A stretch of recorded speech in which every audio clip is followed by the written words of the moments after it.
Hello everyone, welcome back to my YouTube channel. तो चलिए इस वीडियो में हम लोग मोशन इन 1D करते हैं। देखिए फिजिक्स का ये वीडियो नंबर सेकंड है जो हम लोग पूरा कवर कर रहे हैं। फिजिक्स पूरी कवर कर रहे हैं एक सिंगल वीडियो में। काफ़ी वीडियो कंप्लीट हो चुकी है फिजिक्स। और देखिए फिजिक्स का जो 1D हम लोग देखेंगे, वन डायमेंशन मोशन हम लोग इस वीडियो में देखने वाले हैं। तो ये देखिए वीडियो नंबर सेकंड है इस सीरीज की। तो देखिए यहाँ पे कुछ चीज़ें मैं बताया था, ये सब चीज़ें मैं करा चुका हूँ। यहाँ पे चीज़ें आप अच्छे से कवर किए होंगे। यहाँ देखिए कुछ फार्मूला मैं बता देता हूँ, क्योंकि उसी फार्मूले के बेस पे जो हम लोग आगे प्रोसीड करेंगे तो वो फार्मूला आपको पता होना चाहिए। जैसे देखिए यहाँ पे चीज़ें ये देखिए v = u + at when acceleration is constant. जब एक्सीलरेशन जो a की वैल्यू होती है कांस्टेंट दिया रहता है क्वेश्चन में, तब ये फार्मूला अप्लाई करते हैं। यहाँ पे v जो होता है ये फाइनल स्पीड होती है, फाइनल वेलोसिटी होती है। जो u होता है वो इनिशियल स्पीड होती है, इनिशियल वेलोसिटी होती है। ये अच्छे से देख लीजिएगा। और u² + 2as ये फार्मूला भी हम लोग इस वीडियो में अप्लाई करेंगे। v² = u² + 2as ये सब फार्मूला अच्छे से देख लीजिए। पिछले इसके पहले वीडियो में मैंने अच्छे से बताया था कि ये सब फार्मूला आपको रटा होना चाहिए, और रटा भी होगा। अगर आप वीडियो देखे होंगे, नोट किए होंगे, तो उसको अप्लाई करेंगे। जितना ज़्यादा फार्मूले को इस्तेमाल करेंगे क्वेश्चन के थ्रू, वो उतना फार्मूला आपको याद होगा। जैसे देखिए motion under the gravity when body is falling down. देखिए कोई भी बॉडी है, अगर वो फॉल कराई जा रही है, नीचे गिराई जा रही है, तब ये फार्मूला अप्लाई करते हैं। अगर कोई भी बॉडी नीचे गिर रही है तो फार्मूले में प्लस आता है, और अगर कोई भी बॉडी ऊपर फेंकी जा रही है तो थ्रो की जा रही है तो फार्मूले में निगेटिव आता है।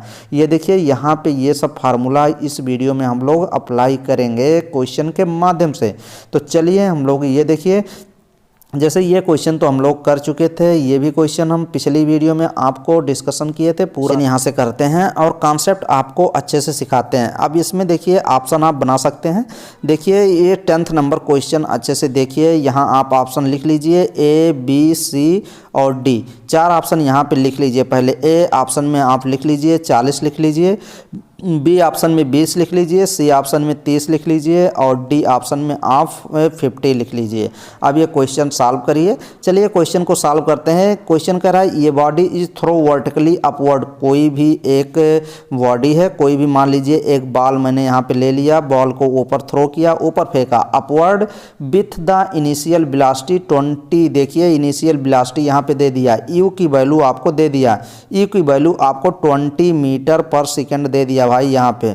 और find the height up to the which body reach. यहाँ पे कह रहा, देखिए यहाँ क्वेश्चन पकड़िए, क्वेश्चन कह रहा बॉडी रीच मतलब जब वो अपने गंतव्य स्थान पे पहुंच जा रही है। मान लीजिए यहाँ से मैंने बॉल को फेंका, यहाँ आके वो रुक गई, तो यहाँ पे जब रुक जाती है तो फाइनल वेलोसिटी v = क्या हो जाएगा, रीच की बात कर रहा है ना, तो यहाँ पे v क्या हो जाएगा, फाइनल वेलोसिटी जो होगी वो 0 हो जाएगी। अब यहाँ पे क्या है, एक्सीलरेशन कांस्टेंट है, तो आप कौन सा फार्मूला लगाएंगे, v² = u² माइनस, देखिए ऊपर फेंका जा रहा है तो माइनस करेंगे, और 2gh ये फार्मूला आप लगाएंगे। क्वेश्चन को सॉल्व करेंगे। आप देखिए यहाँ पे आपको v की वैल्यू कितना रख देंगे, 0 यहाँ पे है ही, और यहाँ पे कितना वैल्यू दिया गया है, यहाँ पे आपका वैल्यू दिया गया है u² करेंगे 2 - gh।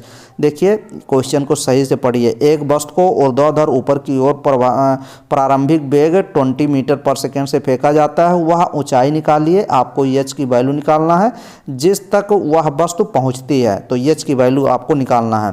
अब फार्मूला आप पहले नोट कर लीजिए और क्वेश्चन को सॉल्व करिए अच्छे से। v² u² - 2gh। अब ये h आपको निकालना है भाई। अब ये क्वेश्चन आप रखिए, v² क्या है, v² तो मैंने बताया था 0 ही है, तो वो आप 0 रख दीजिए। u की वैल्यू कितना है, 20 है। 20 यहाँ पे देखिए दिया गया है इनिशियल वेलोसिटी, इसको स्क्वायर कर दीजिए। माइनस में 2g का मान तो आप 10 रखते ही हैं, हमेशा ग्रेविटी g का मान 10 ही होता है, और h का वैल्यू तो आपको फाइंड करना ही है, यही निकालना है भाई।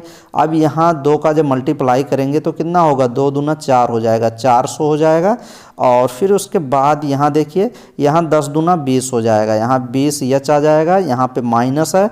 जब इसको 0 के साथ इधर लेके जाएंगे, घुमाएंगे, तो ये प्लस हो जाएगा इधर। तो ये कितना हो जाएगा, ये हो जाएगा आपका, ये हो जाएगा 10 दूना 20, 20 h हो जाएगा, = हो जाएगा 400 हो जाएगा।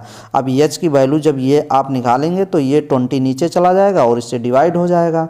ऐसे देखिए 20 इजकल टू 400 ये है आपका एच, यहाँ था ही एच, जब निकालेंगे तो 400 या पान 20 हो जाएगा भाई। ये 0 से 0 गया और ये 2 दूना 4 गया, यहाँ से 0 यहाँ रख दीजिए, 20 आपका आंसर आ जाएगा। किस ऑप्शन में 20 था उसमें ऑप्शन आप लगा लीजिए, 20 आपका सही हो जाएगा। तो ऐसे क्वेश्चन आप देखिए, ये सब क्वेश्चन इंपॉर्टेंट है, ऐसे क्वेश्चन आएंगे। और एक क्वेश्चन आपको 30 नंबर और देखिए, ये भी क्वेश्चन ये वो डाउनवर्ड ये अपवर्ड ये भी फेंका जा रहा है, इस पर भी क्वेश्चन आप सॉल्व करिए। ये भी क्वेश्चन आपका गलत नहीं होना चाहिए, ये क्वेश्चन आप खुद सॉल्व कर पाएंगे कि नहीं। एक बार क्वेश्चन अच्छे से पढ़िए, पहले क्वेश्चन को अच्छे से पढ़िए और वैल्यू को आप पहले से लिख लीजिए, तब क्वेश्चन सॉल्व करने में आसानी होगी। अब यहाँ देखिए ये ball is throw upward, it takes 4 second, यहाँ देखिए 4 सेकेंड आ गया। अब वो ये फार्मूला थोड़ी लगेगा b² u² माइनस 2gh, ये फार्मूला नहीं लगेगा, इसमें तो भाई t आया ही नहीं है। अब वो वाला फार्मूला लगाइए, b=u माइनस gt, वो वाला फार्मूला लगाएंगे आप। अभी शुरू में मैंने बताया था ना, या फिर फर्स्ट वीडियो देखिए या फिर शुरू में देखिए, पढ़ना पड़ेगा।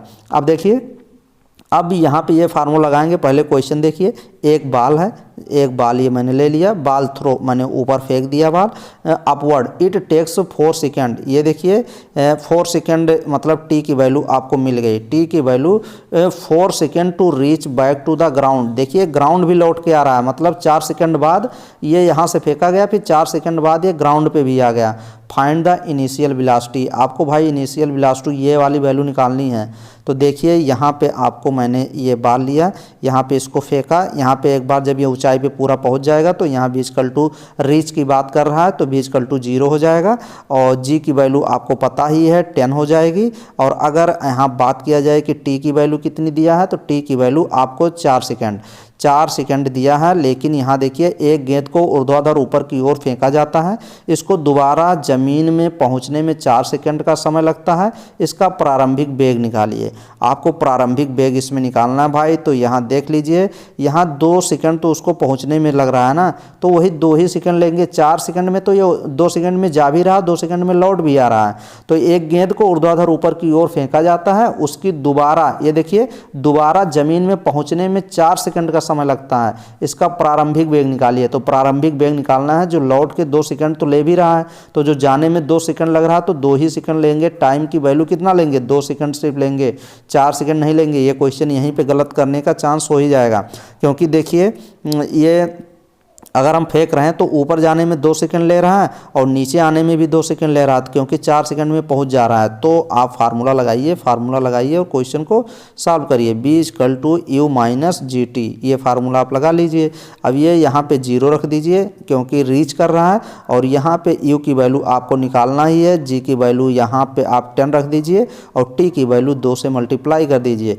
यहाँ पे आपका 20 हो जाएगा, यहाँ पे माइनस में जब ये इधर जाएगा तो यहाँ पे ये जो माइनस है प्लस हो जाएगा, तो फिर आपकी u= डायरेक्ट आपका 20 मीटर पर सेकेंड आ जाएगा। इस क्वेश्चन में भी 20 आएगा, अच्छे से देख सकते हैं। और क्वेश्चन आप एक क्वेश्चन देख लीजिए, what is the other name of Galileo law of falling body. Galileo law of falling body का एक अदर नेम और क्या है, Newton law of motion, Newton's first law या न्यूटन सेकेंड लॉ या न्यूटन्स थर्ड लॉ। तो Newton's first law of motion को Newton's, देखिए Newton's first law of motion को क्या नाम, और उनको इसी नाम से जाना जा सकता है, इस नाम से। What is the other name of Galileo's falling bodies, ये दूसरा नाम इसी का है। तो यहाँ पे देखिए, यहाँ से आप समझ पाएंगे न्यूटन्स फर्स्ट लॉ। ये देखिए Newton's first law motion is also known as Galileo law of falling body. Question direct ऐसे पूछा जा सकता है, या फिर ऐसे क्वेश्चन बनता है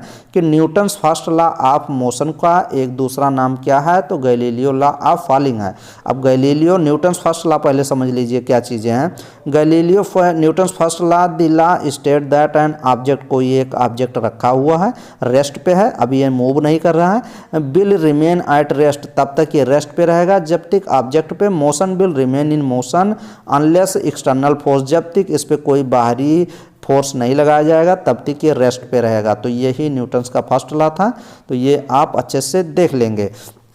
अब यहाँ पे ये क्वेश्चन देखिए, ये क्वेश्चन तो एकदम सिंपल क्वेश्चन है और 1-2 बार ये क्वेश्चन पूछा ही गया था, तो यहाँ से क्वेश्चन हम लोग अच्छे से इसको कवर कर लेंगे। जैसे देखिए यहाँ पे क्वेश्चन नंबर 9 देखिए क्या चीज़ें पूछा गया था। क्वेश्चन नंबर 9 है, एक स्टोन है, एक पत्थर है, इज रिलीज किया जा रहा है फ्रॉम एन एलिवेटर। कोई एक लिफ्ट चल रहा है, मान लीजिए हॉस्पिटल में आप जा रहे हैं, वहाँ पे एक लिफ्ट चल रही है, लिफ्ट ऊपर की तरफ चल रही है, एलिवेटर गोइंग अप कह रहा ऊपर जा रही है एक्सीलरेशन के साथ, एक्सीलरेशन ए के साथ जा रही है, the acceleration of the stone after the release. अब उसी समय हाँ मान लीजिए इसमें कोई पर्सन है, इसमें लिफ्ट में बैठा है और एक पत्थर गिरा देता है, मतलब स्टोन एक ड्रॉप करता है, नीचे गिराता है। तो यहाँ पे कह रहा है क्या चीज़ें कह रहा है, ये देखिएगा, एक लिफ्ट ऊपर की ओर त्वरण ए से जा रही है, उससे एक पत्थर को मुक्त किया जाता है, मीन्स गिराया जाता है। मुक्त करने के बाद पत्थर का त्वरण है, तो जब मान लीजिए एक एक्सीलरेशन से तो ऊपर लिफ्ट जा ही रही है, अब यहाँ पत्थर गिरा दे रहा है, तो उसी पत्थर का क्या पूछा जा रहा है, पत्थर का पूछा जा रहा है एक्सीलरेशन क्या होगा। एक्सीलरेशन भाई क्या होगा, जी माइनस ए, क्योंकि जी तो नीचे लगता है ना, जी मान लीजिए यहाँ पे देख सकते हैं, ये मैं बना दे रहा हूँ, ये लिफ्ट हो गया। अब लिफ्ट हो गया, इसमें एक पर्सन मैंने दिखा दिया कि एक पर्सन खड़ा है। अब एक पर्सन यहाँ लिफ्ट में से ये गिरा रहा है, जब यहाँ गिरता है तो जी तो नीचे ही जाएगा ना, जी नीचे ही लगेगा, तो ये जी नीचे की ओर। तो ये ऑप्शन नंबर 4 ही करेक्ट हो जाएगा इस क्वेश्चन का, ऑप्शन नंबर 4 करेक्ट होगा। ए ऊपर की ओर लगेगा, जी माइनस ए ऊपर की ओर, जी माइनस ए नीचे की ओर, नहीं, 4th ऑप्शन जी नीचे की ओर लगेगा। तो ऑप्शन नंबर यही आपका 4th ऑप्शन करेक्ट हो जाएगा। इसका देख सकते हैं यहाँ चीज़ें लिखा गया है, एक्सप्लेनेशन भी है। Once the stone is released, the only force acting on the body will give gravitational force लग रहा है, so the stone will have an acceleration equal to g downward। जो उस पत्थर पे g लग रहा है ना, उसी तरफ एक्सीलरेशन भी होगा, तो इक्वल होगा, उसके बराबर होगा, जितना जी लगेगा उतना एक्सीलरेशन। तो ऑप्शन नंबर 4। ये भी देख लीजिए, ये भी क्वेश्चन पूछा जाएगा, लेकिन थोड़ा सा ऑप्शन इसमें चेंज कर सकते हैं। अच्छा क्वेश्चन था इसलिए इसको सिलेक्ट किया गया है। देखिए, consider the motion of the tip of the minute hand of clock. कोई घड़ी में, ये जो घड़ी पहनाई जाती है, हम लोग घड़ी पहनते नहीं है, घड़ी में मिनट वाली सुई, ये जो मिनट वाली सुई के लिए 1 घंटे में मिनट वाली सुई मान लीजिए यहाँ 12 से चलता है, 12 हो गया, 3 हो गया, 6 हो गया, 9 हो गया, ऐसे घड़ी होती है। मान लीजिए यहाँ मिनट वाली है और यहाँ पे 1 घंटे वाली सुई है, तो मिनट वाली जब यहाँ से चलेगी 1 घंटे में कितना, 1 राउंड पूरा लेती है, 1 राउंड पूरा लेगी, जहाँ से 12 से चली थी, 12 पे आके जब खत्म होगी तब 1 घंटा हो जाएगा। तो ये चीज़ कह रहा है, जहाँ से चलेगी घड़ी में मिनट वाली सुई के लिए 1 घंटे में क्या होती है, तो ये देखिए घड़ी में मिनट वाली सुई के लिए 1 घंटे में विस्थापन 0 होगा, उसका चली गई दूरी 0 होगी, औसत 40 0 होगा, या फिर औसत वेग 0 होगा। तो ये देखिए यहाँ पे चीज़ें दिया गया है, इसको समझने के लिए आपको क्या चीज़ें समझना पड़ेगा। अगर पूरा गोला चलता है ना तो 2 पाई आर होता है, ये पता है कि नहीं, 2 पाई आर होता है। अब इसमें एवरेज स्पीड आप निकाल सकते हैं। एवरेज स्पीड क्या होता है, एवरेज स्पीड की अगर बात किया जाए कि एवरेज स्पीड क्या होता है, तो टोटल टाइम होता है, टोटल डिस्टेंस होता है, टोटल टाइम नहीं, टोटल डिस्टेंस, जितना टोटल दूरी चला है, टोटल डिस्टेंस अपान टोटल टाइम होता है, टोटल टाइम होता है। तो ये फार्मूला आप कितना डिस्टेंस चला है, कितना टाइम लगा है, ये लगाएंगे। तो इसमें फर्स्ट ऑप्शन देखिए, द डिस्प्लेसमेंट इज 0। डिस्प्लेसमेंट तो भाई हमेशा 0 होगा, क्योंकि डिस्प्लेसमेंट क्या होता है, फाइनल टू इनिशियल, जहाँ चला था वहीं आ गया है, तो डिस्प्लेसमेंट तो 0 होगा ही, मैंने पिछले भी वीडियो में बताया था। और द डिस्टेंस कवर्ड इज 0। भाई डिस्टेंस थोड़ी 0 होगा यार, डिस्टेंस तो वो 12 से लेके फिर 12 पे चला है, तो डिस्टेंस तो पूरा कवर किया है ना, डिस्टेंस नहीं 0 होगा। एवरेज स्पीड क्या होगा, एवरेज स्पीड जो होगा वो भी 0 होगा, नहीं, एवरेज स्पीड मैंने बताया था ना, टोटल डिस्टेंस आप ऊपर रखेंगे और टोटल टाइम कितना लगा है, तो ये भी तो 0 नहीं होगा, तो ये ऑप्शन 3rd भी नहीं सही है। Average velocity is 0। हाँ, एवरेज वेलोसिटी 0 हो जाएगी। क्यों एवरेज वेलोसिटी 0 हो जाएगी, आप एवरेज वेलोसिटी का फार्मूला देख सकते हैं ना, एवरेज वेलोसिटी इक्वल टू क्या होता है, टोटल TOTL, टोटल क्या हो जाएगा, डिस्प्लेसमेंट, टोटल डिस्प्लेसमेंट हो जाएगा, टोटल डिस्प्लेसमेंट अपॉन टाइम। अब टोटल डिस्प्लेसमेंट तो 0 ही था ना, तो 0 से टाइम का डिवाइड करेंगे तो 0 ही तो आएगा। तो ये ऑप्शन नंबर 4th भी सही है, ऑप्शन नंबर 1st भी सही है। अब इसमें क्वेश्चन आपका बन सकता है, इसमें टोटल यहाँ दे सकता है डिस्प्लेसमेंट इज नॉन जीरो, और यहाँ तो फोर्थ ऑप्शन आपका करेक्ट हो जाएगा। लेकिन ये अच्छा क्वेश्चन था, दो चीज़ आपका इसमें डिस्प्लेसमेंट जीरो होगा और average velocity is zero, average velocity zero होगी और टोटल डिस्प्लेसमेंट जीरो होगा अगर एक पूरा राउंड लेगा। तो ये अच्छा क्वेश्चन था, इसमें देख सकते हैं और क्वेश्चन को समझ सकते हैं। दो क्वेश्चन इसमें बन रहे हैं, एक ये डिस्प्लेसमेंट जीरो होगा, एवरेज वेलोसिटी जीरो होगा। अगर कोई भी घड़ी है 1 घंटे में अगर वो मिनट वाली सुई 12 से चली फिर उसके बाद 12 पे आएगा तभी 1 घंटा कंप्लीट होता है। तो 1 घंटा कंप्लीट करने में ये पूरा राउंड ले रहा है, तो राउंड लेने पे डिस्प्लेसमेंट तो जीरो हो ही जाता है, लेकिन एवरेज वेलोसिटी भी जीरो हो जाएगी क्योंकि total displacement upon total time होता है। अच्छा क्वेश्चन था।